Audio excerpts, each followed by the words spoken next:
बिस्मिल्लाहिर्रहमानिर्रहीम। आज हम मल्टीप्लिकेशन ऑफ वेक्टर्स को डिस्कस करते हैं। मल्टीप्लिकेशन ऑफ वेक्टर्स, इसका मतलब होगा vectors multiplied by a vectors. Mean अगर वेक्टर्स को वेक्टर से मल्टीप्लाई करें तो vector into another vectors, what will be the possibilities. So there are two possibilities. एक पॉसिबिलिटी है कि स्केलर आ जाए, vectors multiplied by a vectors. तो एक पॉसिबिलिटी क्या है कि स्केलर आ जाए, और अगर स्केलर आएगा तो इसको नाम दिया जाता है स्केलर प्रोडक्ट। और दूसरी पॉसिबिलिटी क्या है, वेक्टर इनटू अ वेक्टर्स, और प्रोडक्ट भी वेक्टर ही आए, मल्टीप्लाई भी वेक्टर्स हुए हैं, प्रोडक्ट भी वेक्टर है, तो उसका नाम होता है वेक्टर प्रोडक्ट। अब इन दोनों को हम अलग-अलग बारी बारी डिस्कस करते हैं। तो सबसे पहले स्केलर प्रोडक्ट, इसकी definition, if the product of two vectors is a scalar quantity, if the product of two vectors is a scalar quantity. आम बोलचाल में हम क्या कह सकते हैं कि दो वेक्टर्स को मल्टीप्लाई करें और आ क्या जाए, प्रोडक्ट के तौर पे क्या है, स्केलर क्वांटिटी आ जाए। So called scalar product. It is known as dot product also.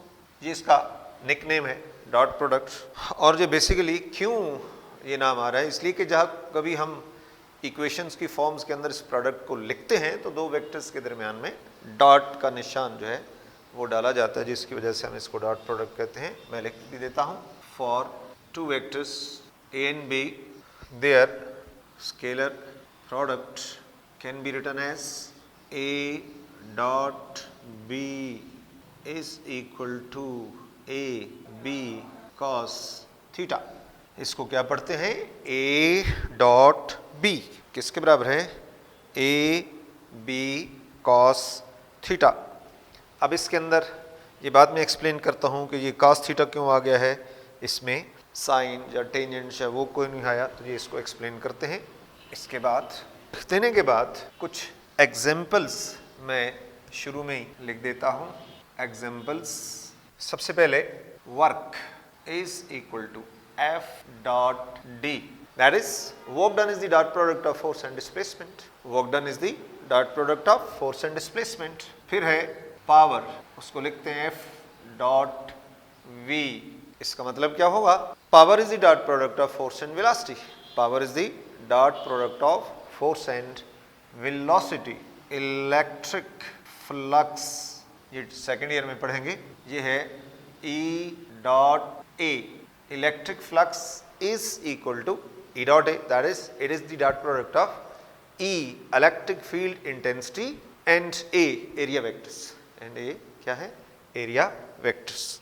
और भी एग्जांपल्स हैं, तो बहरहाल स्टूडेंट्स को कम से कम 2-3 एग्जांपल जो है ना वो पता होनी चाहिए। एग्जांपल्स के बाद अब हम एक्सप्लेन करते हैं। तो एक्सप्लेनेशन में let we have two vectors, we have two vectors A and B making an angle theta with each other as shown। ये डायग्राम बना दी है, ये A is in this direction, ये B वेक्टर है, theta is the angle between the two। we have to find their dot product, that is A dot B या B dot A। तो सबसे पहले एक नोट मैं लिख रहा हूँ, नोट खास बात, नोट का मतलब होगा ये खास बात है। in order to determine the dot product of two vectors, we decompose second vector with respect to the first vectors। means second vectors के rectangular components बनाने हैं, लेकिन रेफरेंस कौन सा होगा, first vector. X axis reference नहीं है, first vector की जो डायरेक्शन होगी वो रेफरेंस बनेगा, उस पे नॉर्मल जाएगा। So we decompose second vector with respect to the first, then we multiply the magnitude of first with the component of second with the projection of second on first. This is projections क्या होता है? Component of second directed along first vectors is called projection of second on first.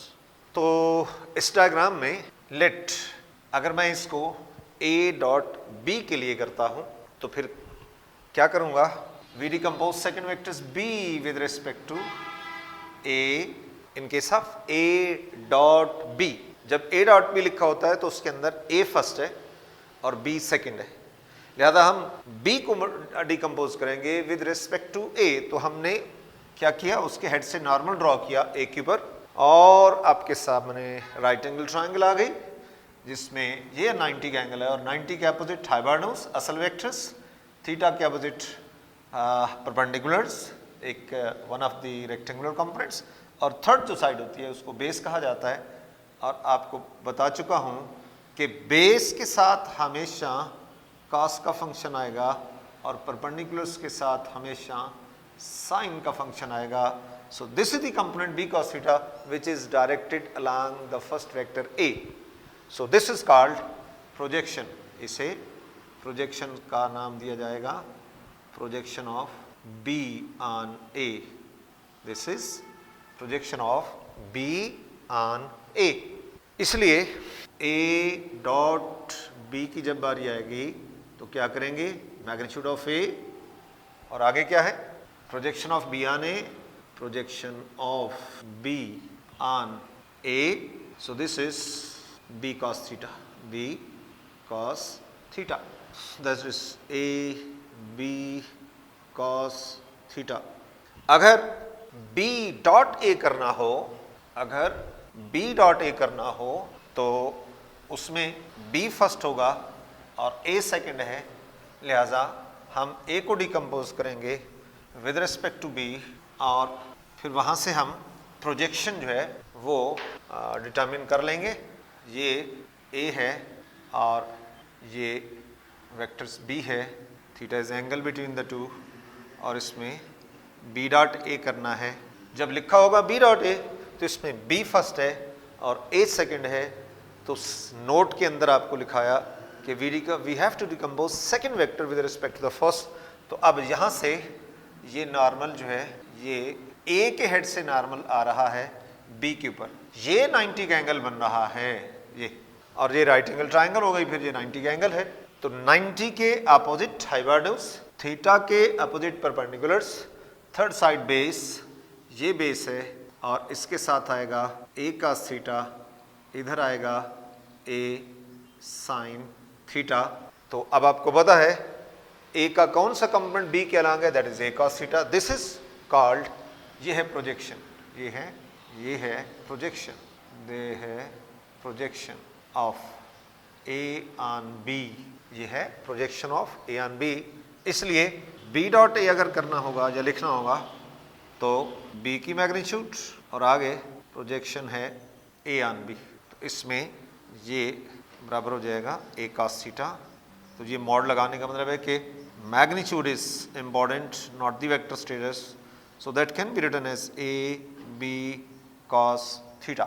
तो दोनों सूरतों में चाहे a dot b हो चाहे b डॉट a हो, आपके पास एक ही रिजल्ट है, a dot b is equal to a b cos theta, b dot a is equal to a b cos theta. इसके बाद इसकी प्रॉपर्टीज हैं चंद बड़ी आसान जो आपको बार बार इस्तेमाल करनी पड़ेंगी। तो उसमें मैं करेक्टरिस्टिक्स या प्रॉपर्टीज, करेक्टरिस्टिक्स, सबसे पहले एंगल को डिस्कस करते हैं। एंगल थीटा 0, 90, 180, ये तीन एंगल्स को बारी बारी डिस्कस कर लेते हैं। अगर थीटा 0 है, vectors are parallel, vectors are parallel, एक ही डायरेक्शन में पैरेलल भी थीटा 0 एक ही बात है। तो a dot b is equal to a b cos theta, this is a b cos 0, a b cos 0 is 1, that is equal to a b, and result क्या है? maximum, just multiple of the two, whenever theta 0, whenever the vectors are parallel, both are in same direction, तो उनका dot product क्या है? Just multiple of the two numerical values का multiple के बराबर होगा, मैक्सिमम होगा। इसका एक रिवर्स फिक्र ये बोला जाएगा कि जब कभी दो वेक्टर्स, जब कभी प्रोडक्ट मैक्सिमम है तो इसका मतलब क्या लिया जाएगा, vectors are parallel. If the product is maximum it means vectors are parallel. If the vectors are parallel dot product will be maximum. इसका रिवर्स फिक्रा, जब कभी प्रोडक्ट की वैल्यू मैक्सिमम है it means vectors are parallel. If theta is 90 vectors are perpendiculars. फिर a dot b is equal to a b cos theta, a b cos 90। cos 90 zero होता है, लिहाजा प्रोडक्ट जीरो हो जाएगा। जब कभी दो वेक्टर्स परपेंडिकुलर हो तो उनका डॉट प्रोडक्ट हमेशा जीरो आएगा, हमेशा जीरो आएगा। इसका रिवर्स याद रखना है कि जब कभी दो वेक्टर्स का डॉट प्रोडक्ट जो है वो जीरो आ रहा हो तो यू मस्ट बी क्लियर कि angle theta between the two vectors 90 degree, vectors are perpendicular to each other. और तीसरा ऑप्शन है आपके पास कि 180, और इसके लिए लफ्ज़ होता है वेक्टर्स आर एंटी पैरेलल, इसे कहते हैं एंटी पैरेलल। तो फिर a dot b is equal to a b cos theta, a b cos 180, और cos 180 माइनस 1 के बराबर होता है minus a b. This is called negative dot product. Numerical value maximum है, माइनस का साइन आ रहा है साथ, और जिस बात की निशानी है कि vectors are anti parallels, vectors are anti parallel. ये दो बाजू मैंने फैला दिए तो इसकी एक डायरेक्शन है, ये उसकी अपोजिट डायरेक्शन है, so these are anti parallel. इसकी सबसे एग्जाम्पल इंपॉर्टेंट जो है, important example universal truth, work done by the friction. Work done by the friction जो है that is always negative work done. क्यों कि फ्रिक्शन और डिस्प्लेसमेंट हमेशा एक दूसरे के साथ एंटी पैरेलल होते हैं। अगर बॉडी अपवर्ड जा रही है तो फ्रिक्शन डाउनवर्ड होगी, बॉडी डाउन आ रही है तो फ्रिक्शन अपवर्ड होगी, हमेशा opposite to that of motion. तो इसलिए उसे नेगेटिव वर्क डन कहा जाता है। और इसके बाद हाँ जी लॉज हैं, लॉज में कम्यूटेटिव लॉ है, कम्यूटेटिव लॉ। तो इसके लिए क्या लिखते हैं, dot product follows, dot product follows the commutative law, that is a dot b is equal to b dot a. एक रिजल्ट ए डॉट बी भी ए बी कॉस थीटा था और b dot a b cos theta है, लिहाजा a dot b is equal to b dot a. मर्जी है ए को first ले लें, मर्जी है बी को फर्स्ट ले लें, दैट मेक्स नो डिफरेंस। दोनों का डॉट प्रोडक्ट की जो न्यूमेरिकल वैल्यू है दैट विल बी इक्वल। और दूसरे नंबर पे हमारे पास है distributive law, distributive law dot product follows the distributive law, that is इसकी जो मैथमेटिकल वर्जन होगा a dot b plus c is equal to a dot b plus a dot c. a dot b plus c is equal to a dot b plus a dot c. This is what we call distributive law। बस एक आखिरी नुक्ते के तौर पे